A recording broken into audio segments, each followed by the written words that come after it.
Hi, this is Jim again. Sorry about that.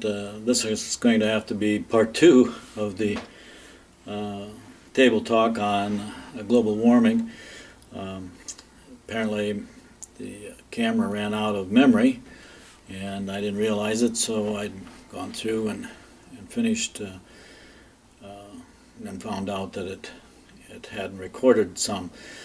Um, so let me try to pick it back up and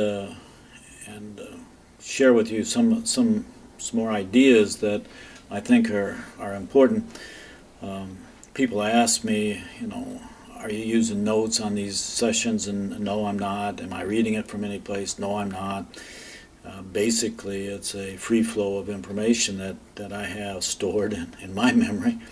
So when you say somebody's out of memory, it's sort of like going to the refrigerator and opening the door and not knowing exactly what you were there to get out of the refrigerator.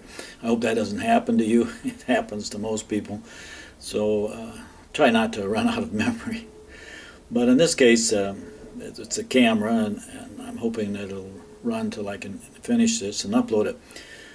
I've been trying to say, that there's a lot of different variables and some huge variables that we have nothing to do with.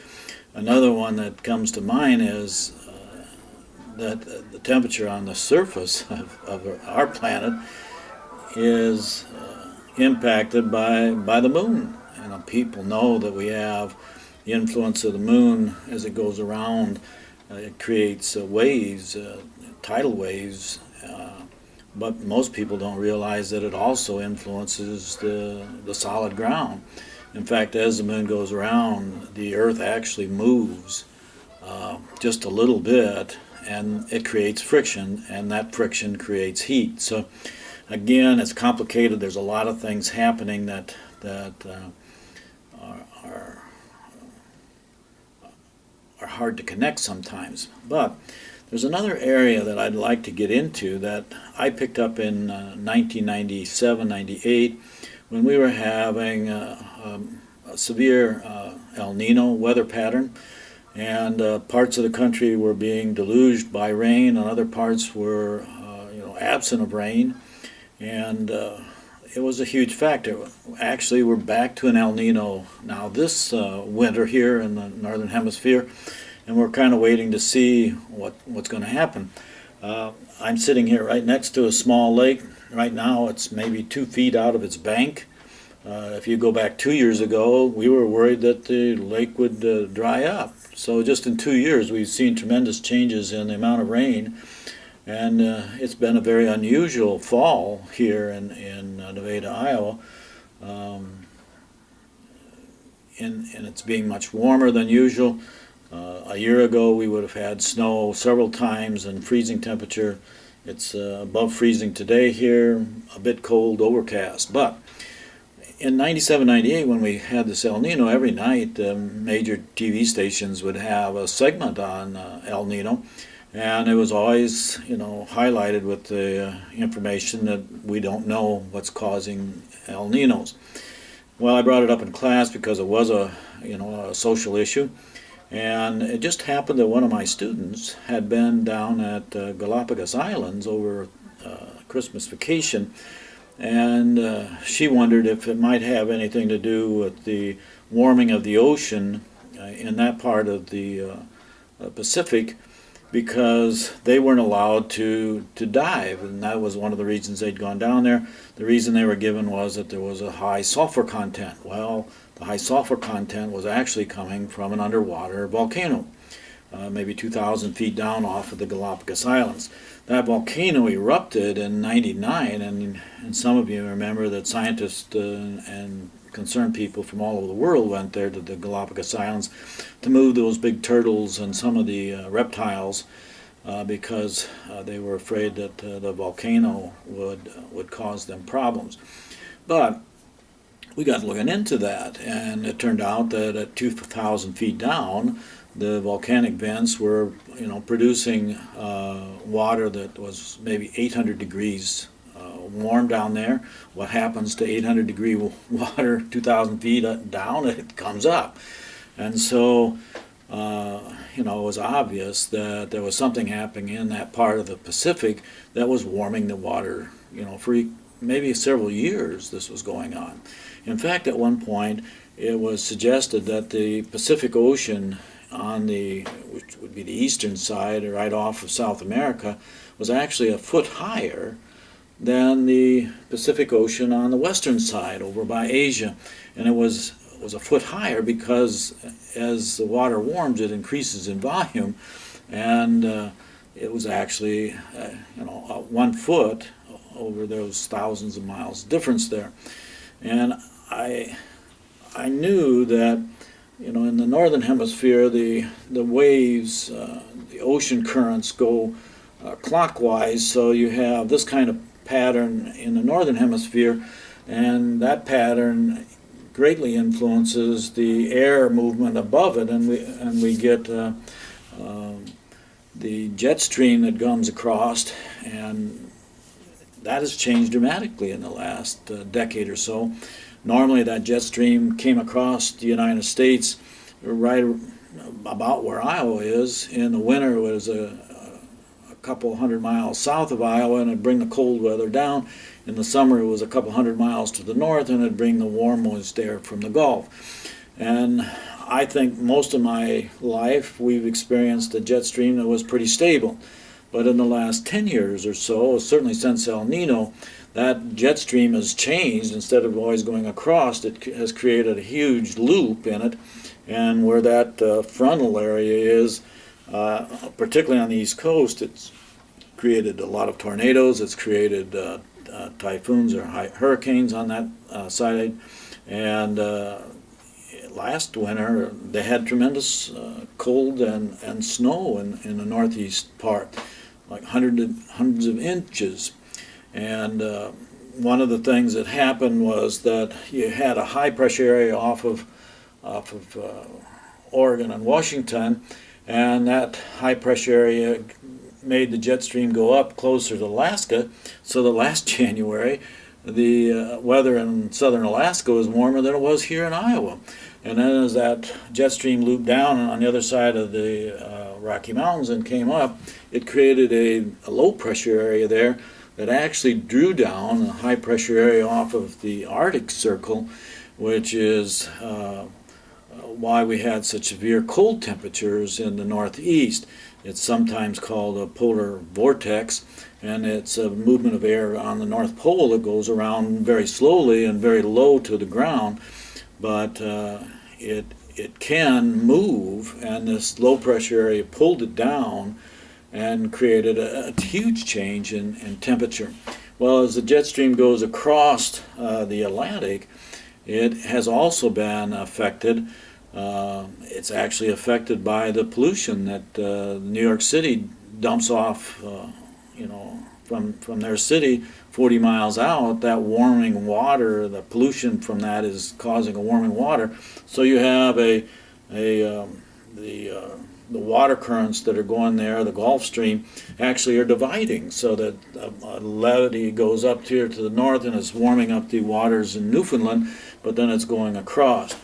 And that's kind of how the weather dynamics are set up here, and it all goes back to the highs and lows and the ocean currents in the Pacific and the Atlantic.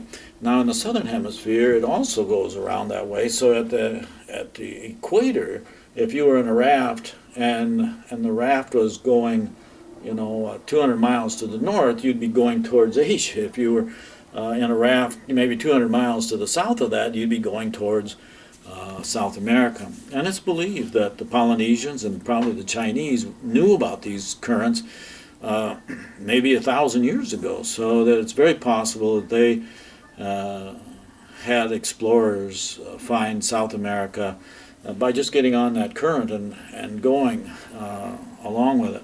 Now, that current is right where the Galapagos Islands were spewing out this 800-degree temperature water, and it was creating an eddy, a break off of that. So the water was coming across and creating a weather pattern that brought it right up through the Bajas and through Arizona, which was the El Nino effect at that time.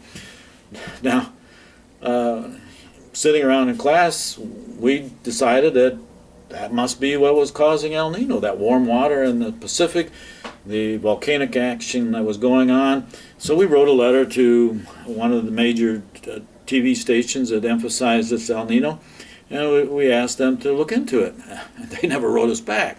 So that got me to wondering about what was really going on here. You know, if a sociology class in Ankeny, Iowa can kind of come to that conclusion, you would surely think that, you know, some real scientists, you know, and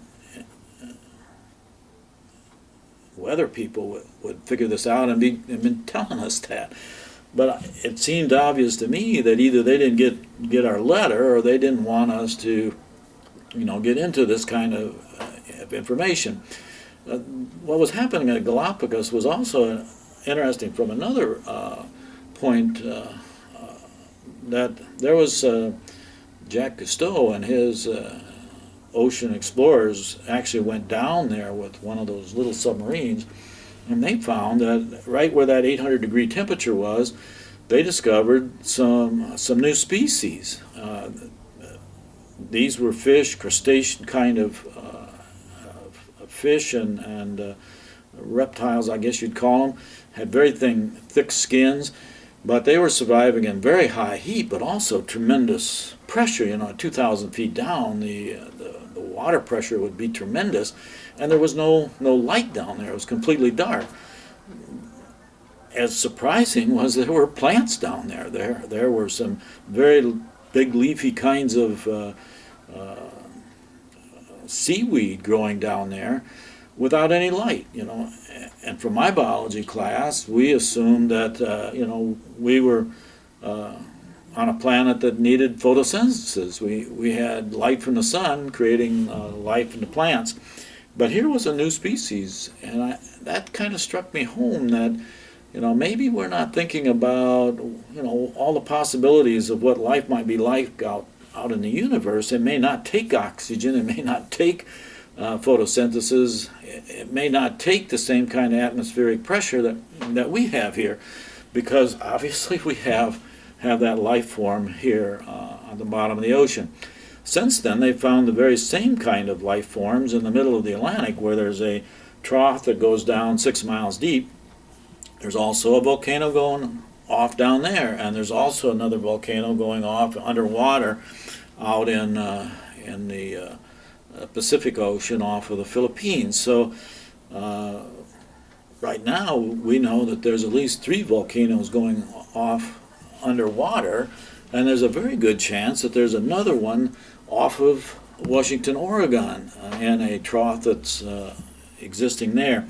So one idea could be that, you know, the warm water from the Galapagos was in major part going south as it was going around, and it would be warming up Antarctica. And what we've seen is that the ice shields, the ice fields in Antarctica have been melting very fast, and sometimes the western side is melting faster than the eastern side, and you know, it's complicated, but it appears that the water underneath this ice that's coming out over the ocean is melting pretty fast.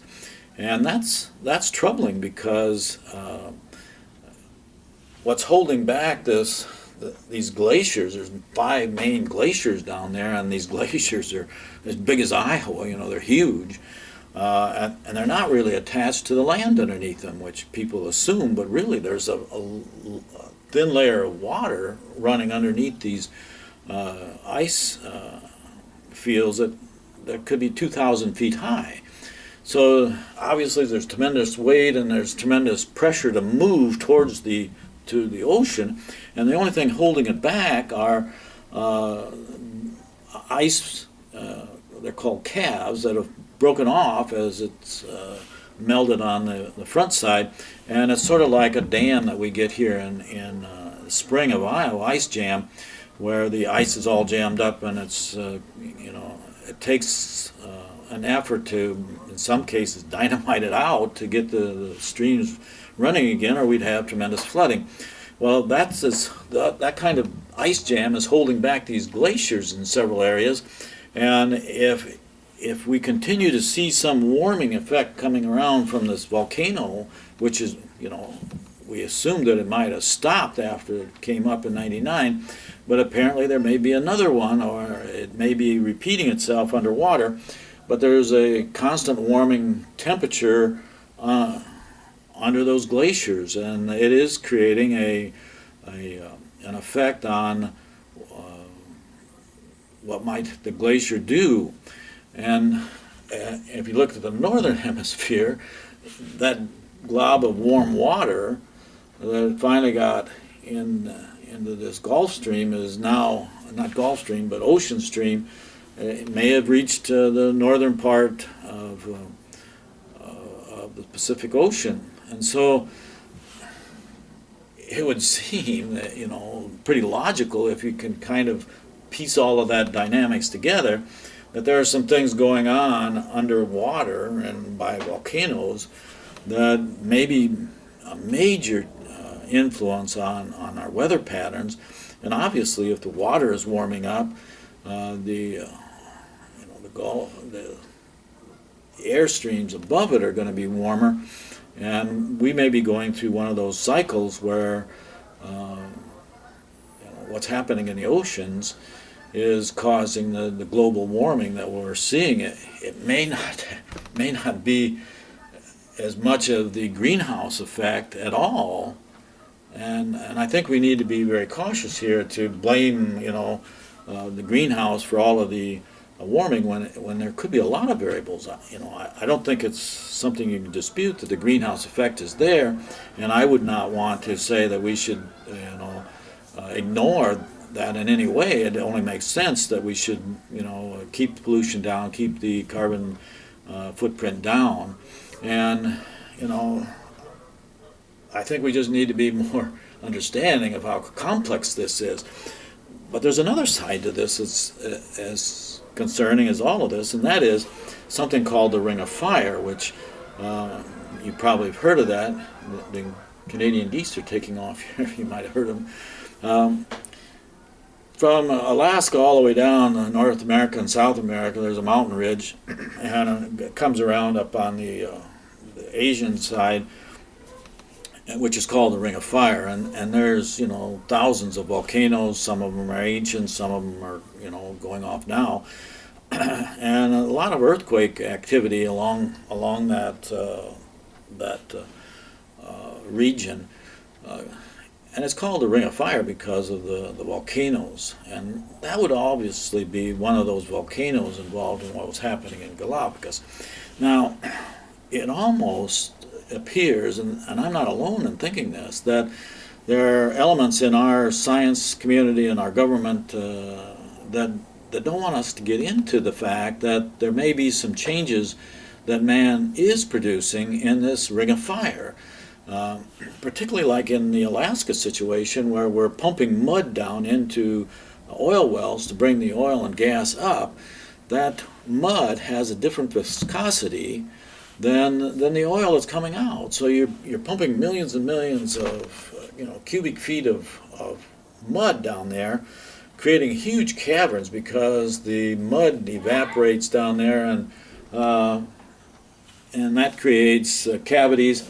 And what eventually is going to happen is you're going to have a higher probability of earth shifting and creating more earthquakes. And we've seen that across the United States, where we've had fracking, like in Oklahoma and Ohio and Pennsylvania, where we have fracking, where they're pushing chemicals down and wastewater down into the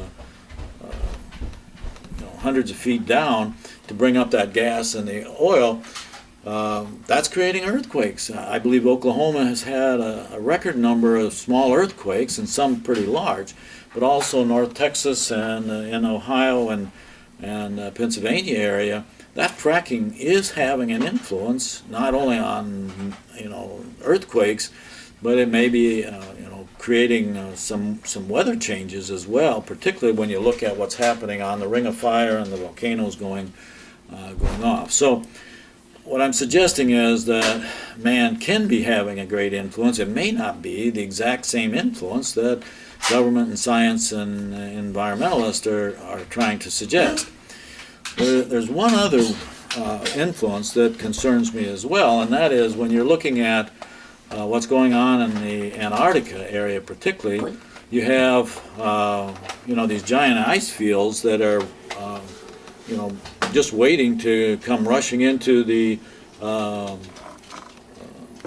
ocean, and my son is playing around here. And it may have happened before.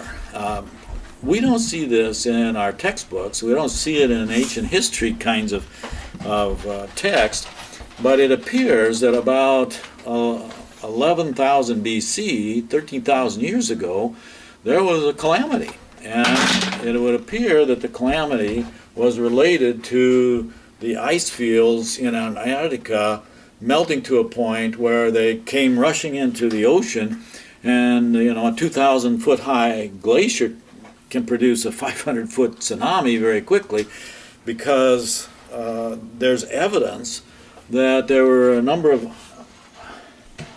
islands in the Pacific and in the Atlantic Ocean that all of a sudden disappeared. Now, related to this is some information, again, that isn't in our textbooks, but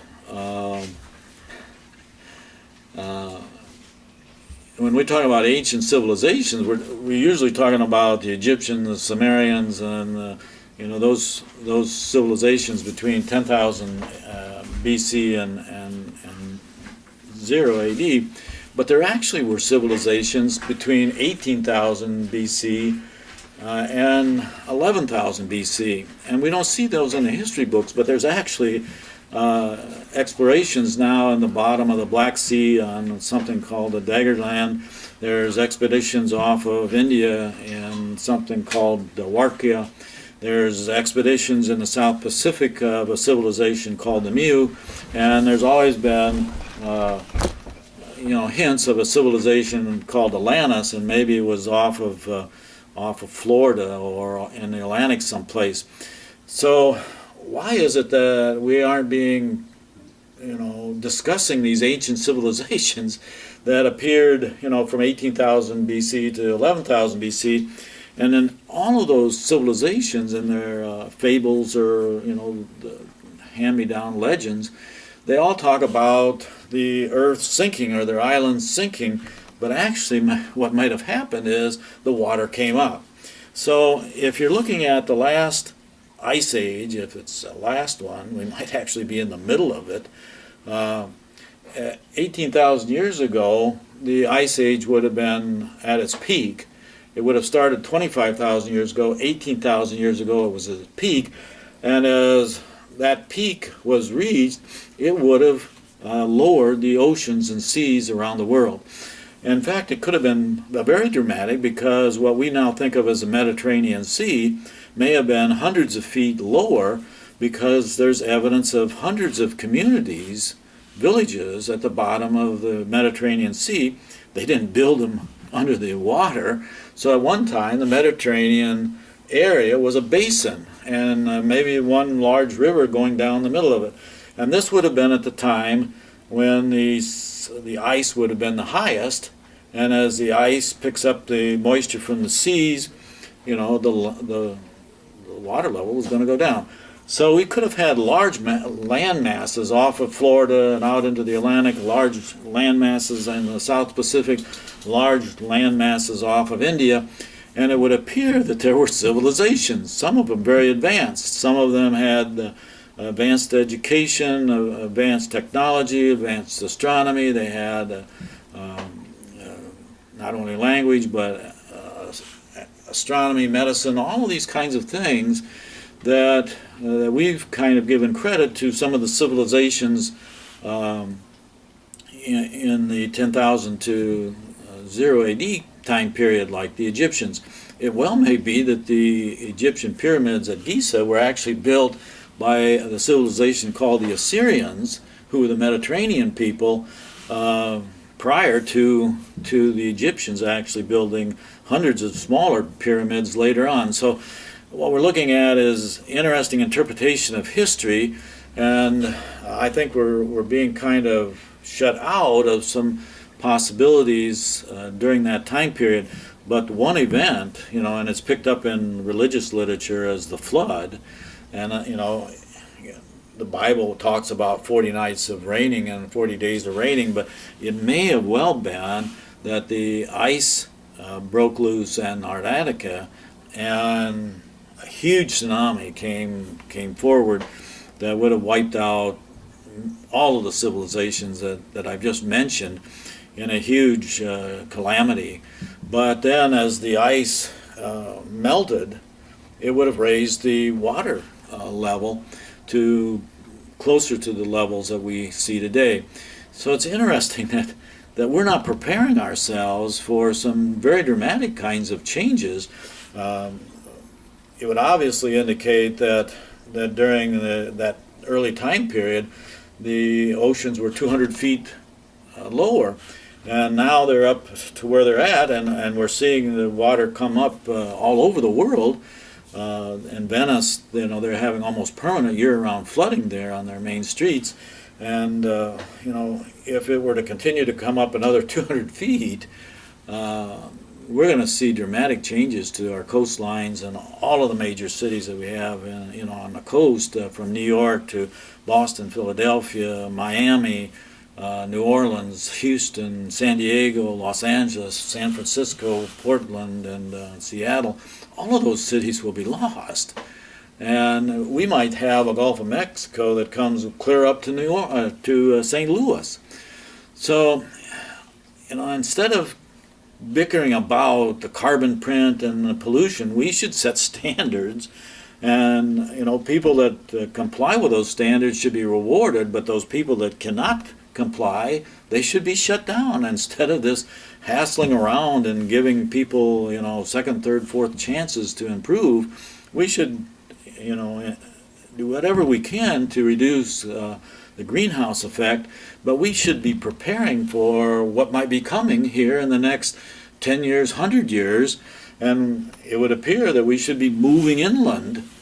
It only makes sense that Washington, D.C. was built on a swamp right next to the ocean. We should be moving our capital in. That doesn't, it sounds dramatic, but I think it's reasonable.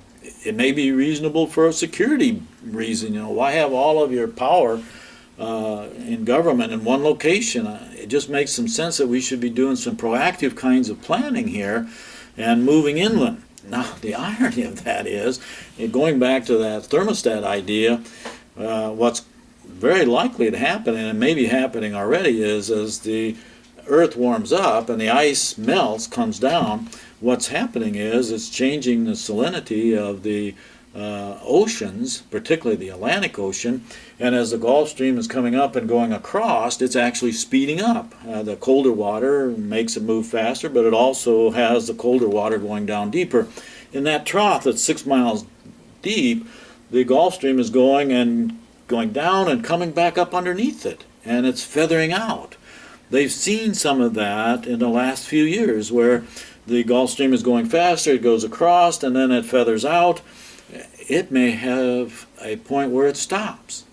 And it may have stopped or almost stopped for years in the past, which may be causing some of the warming up and cooling down that we've experienced over history. If it were to stop completely, it would actually encourage the cold air to come down, so we'd have possibly within a couple decades a complete reversal, where we have global warming, in this time period, maybe another decade, we'd actually see some very dramatic changes, and we'd be back into an ice age. In fact, many people think that we're only in the middle of an ice age right now, where you can have, we've had ice ages every 500,000 years or so. In between, we go through hundreds of thousands a year of very stable weather, but during an ice age, these weather patterns, these Gulf streams, these ocean currents go through some erratic changes. And we might be in that kind of period of time right now where, we plan for one thing, moving, people off the coast, and then, we may need to be moving them south into warmer areas in another 20 or 30 years. I wouldn't want to hang my hat on the idea that things are going to change in a decade that fast, but there's been movies that have kind of depicted some of these kinds of changes, and one I think was called The Day After Tomorrow showed that it could change very quickly, where that polar vortex would come down and all of a sudden we'd have minus 80 degree temperatures in the northern hemisphere and hundreds of inches of snow. It would change the weather dramatically. So I'm saying that global warming should be an issue that we talk about, but we should bring in all of the kind of variables and issues and not just limit it to, are we going to go to cap and trade, are we going to try to reduce carbon print. We need to be thinking about some very large variables, some very large consequences of what we're seeing today, and we need to be proactive about this. Why wait till we have a tsunami? It doesn't make any sense. So there's some interesting things that have come up today, and we're going to go back to those ancient civilizations. It intrigues me why our historians, our anthropologists, and these so-called experts don't want us talking about that. And it's not just one or two people that have picked up on this. There's hundreds of thousands of scientists now looking into these pre-ancient civilizations who may have been basically smarter than we are. I mean, they had advanced technologies that we can't even duplicate today. And so, I'm caught right away wondering, where did these people come from? So, I'll leave you today. Stay warm and keep your memory bank full, okay? So, have a good day. Thank you.